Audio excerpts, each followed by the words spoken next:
வந்துட்டு கீழே ஒரு கிளே சிலப்ப சொல்லி கிளேனா இது அது எதுவுமே இல்லை. இப்போ வந்து நான் சாப்பிட போகிறேன் அந்த கிளேயை. நான் சாப்பிட்டு பார்க்கலாம்.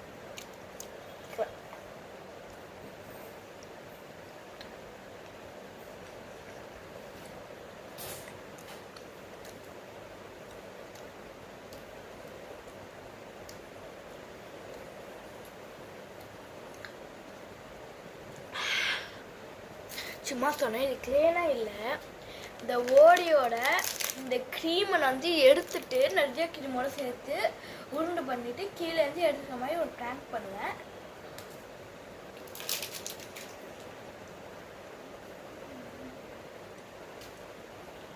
மறக்காம லைக் பண்ணுங்க. நிறைய பேர் லைக் பண்ணாமல் பார்க்குறீங்க. அப்புறம் சப்ஸ்கிரைப்பும் பண்ணுங்க. பாய் பாய். காலை செல்வேன்.